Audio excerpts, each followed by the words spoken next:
I've been battling the National Education Association since I was 19 years old. Elected to my local school board right outside of Philadelphia in a place called Cheltenham Township, Pennsylvania, when I was in law school. And as president of the Landmark Legal Foundation, we've been battling the NEA for decades.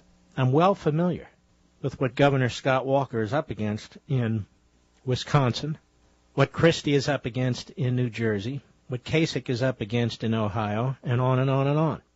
Now, the NEA is the closest thing we have in this country to a communist party. Just stick with me. I'm not saying its members are communist, although I'm sure there's some. But many, many members are also patriots. I'm saying the NEA, the National Education Association, is the closest thing we have in this country to a communist party. Now, why am I saying this? Because the manner in which it operates, in many ways, parallels that of the Communist Party. First, look at its structure. The national union, state affiliates, local affiliates. From the top down, everybody gets their marching orders. There is no real democracy. There is no real competition. There is no real free speech. If the NEA had its way, as it does in most states, you'd have to be a member of the NEA in order to work. That's like saying you have to be a member of the Communist Party in order to work. And in communist regimes, many times you do. Then the members have to pay dues to the party, to the union, to support a highly paid hierarchy, a leadership structure. The leadership functions not to improve education, not to improve the schools, not to improve communities, but to demand and secure as much treasure from the citizenry as possible. The citizenry not being members of the NEA. The citizenry is actually the enemy. And if they don't get what they want, in some states, they strike. In other states, they have sick-outs, like Wisconsin, or whatever kind of unrest is necessary to deny education to the children of the citizenry who pay for the whole damn thing. It's a form of blackmail. And the small handful of elected local officials are easy targets. They quickly give up. They can't handle the pressure that the NEA places upon them, particularly in the past when citizens weren't paying a whole lot of attention. The idea is a simple one. Benefits are concentrated, that is, to NEA members, while the costs of the benefits are dispersed, that is, to the citizenry. If any members of the NEA dare to question the NEA's authority or dare to challenge it, those members will be treated as malcontents and disgruntled individuals, to be shunned. Because with the NEA, like the Communist Party, conformity is crucial. Conformity is essential. All members of the NEA are to be treated the same way, regardless if they're remarkable teachers or disastrous teachers. Conformity is crucial. There are no standouts and there are no stand-downs, just like the Communist Party. The NEA then uses a significant portion of the money it extracts from the citizenry through the handful of weak local officials to buy off other politicians at all levels of government. The NEA has made sure that the antitrust laws of the federal government that apply throughout the private sector do not apply to it. Thus, it is a monopoly. Now, if these politicians continue to support extravagant contracts and benefits, like Obama, they will also receive massive ground support on Election Day, with the NEA tapping into its 2 million member army to hand out leaflets, to man precincts, to make phone calls, to do what has to be done. And of course, like with the Communist Party, there can be no other party. That is, there can be no other education union competing in school districts for membership. They reject that completely. And in their contracts, they prevent it. There can be no other union to compete with the NEA monopoly over labor.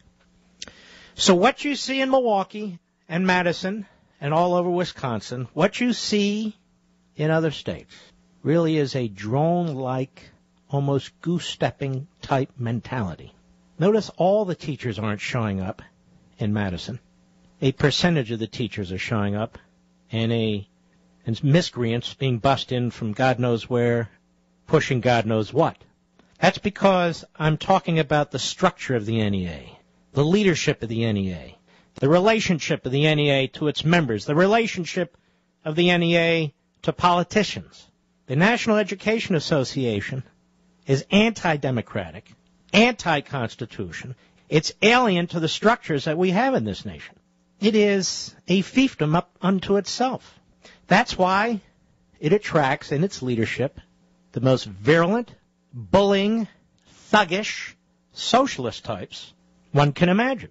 Because it doesn't fit well in a republic. It doesn't fit well in a capitalist system. Because its own management rejects both. I don't mean as a matter of philosophy, although I'm sure that's true. It's a matter of practice. It's about muscling out competition and destroying it, and by law, preventing it. It's about using the law through weak local officials, weak local politicians, to compel property owners to continue to pay more and more, I don't know what we call it, pay more and more to a school system, regardless of output.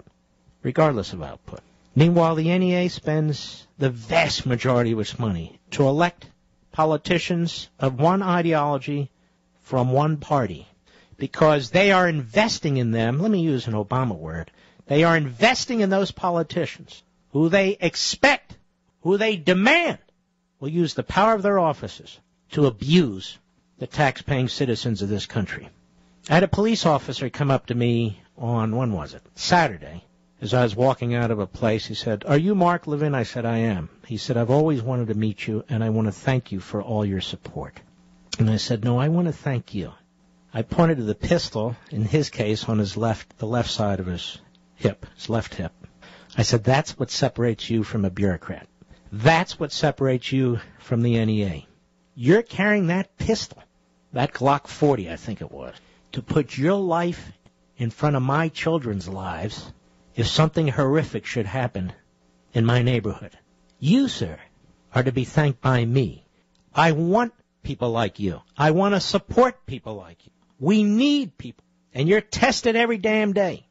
There are magnificent teachers out there, but we don't know how many, and we don't know who they are unless our kids have had an opportunity to experience them in a classroom, and that's simply by luck, absolute luck. Because the NEA won't let us separate the good from the bad or the great from the average. Everybody's the same. Conformity is crucial because we can't have people stepping out, those who are really terrific, and by rewarding them and noticing them and praising them, also showing that there's so many who don't live up to what they need to live up to. Now, this battle between public sector, in my case, teachers' unions, and the public has been brewing for a long time. You parents know damn well what I'm talking about when you really have no control over the schools, even as parents. Oh, they'll put you through the bureaucratic motions and let you comment about your kid. But if your kid and a teacher have bad chemistry or it's not working out well or the teacher, you try and change that kid out of that classroom. It's almost impossible. Why? Why should it be that way?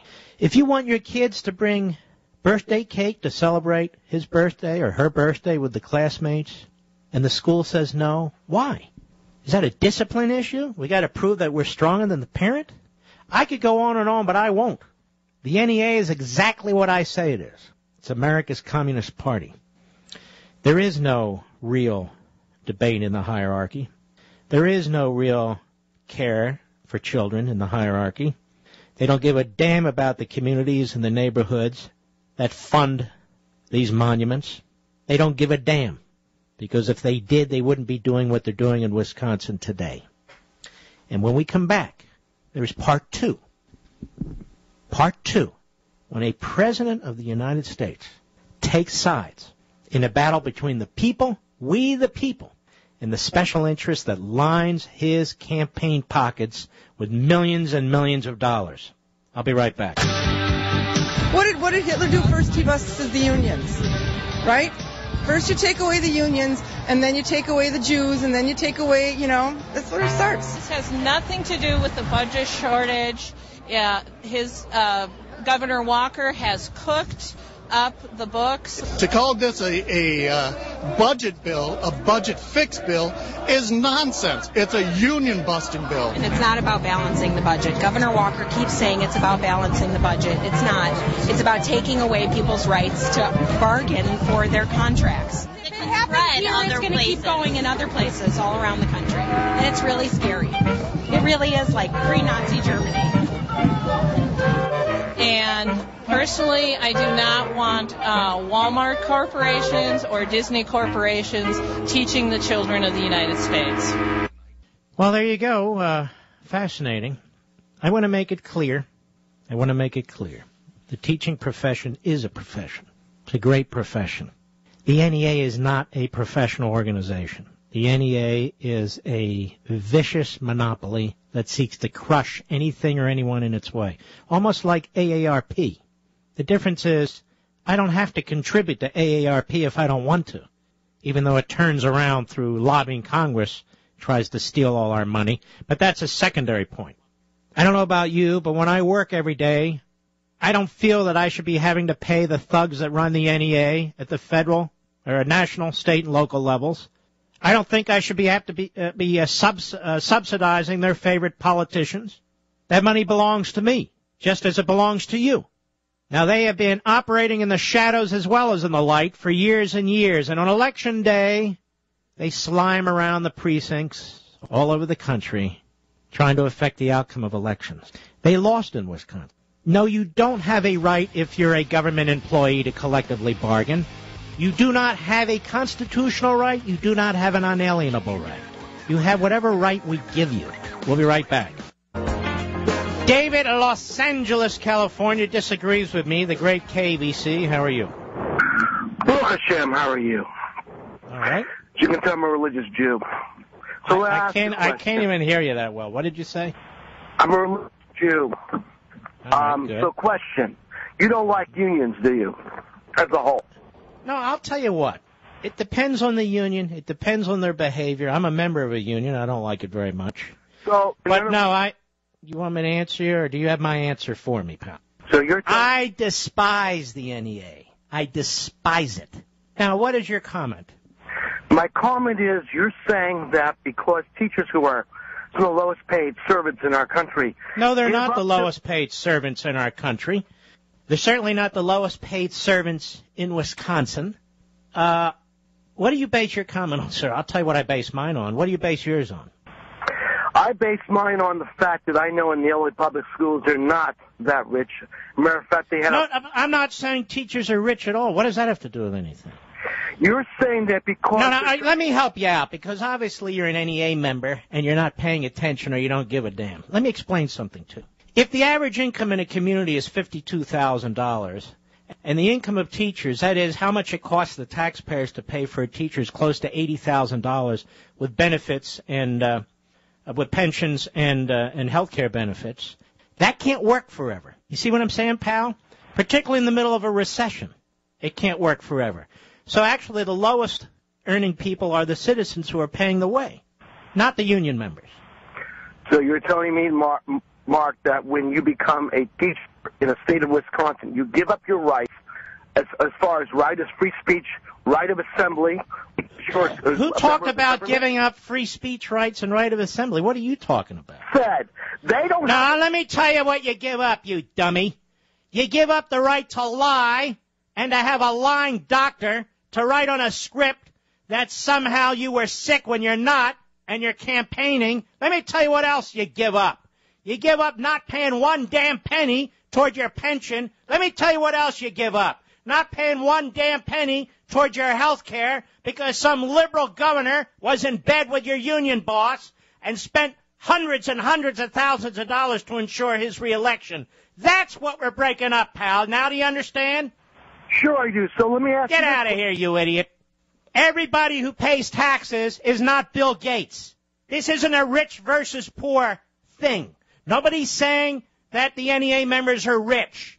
Nobody's saying the citizenry is rich. What people are trying to determine here is what's affordable, what is sustainable. And you don't like that, David, do you? No, you don't like it. You don't want the people in charge because you don't believe in a democratic process. You like it exactly the way it is, where your boss cuts deals with liberal hacks and then everybody else has to pay the way. Well, let me tell you something. That damn day is over. This bought and paid for liberal Democrat politician crap is coming to an end. The American people have had enough. Are you saying teachers are rich? No. And I'm not saying citizens are rich either. But the citizenry cannot pay these salaries and benefits anymore.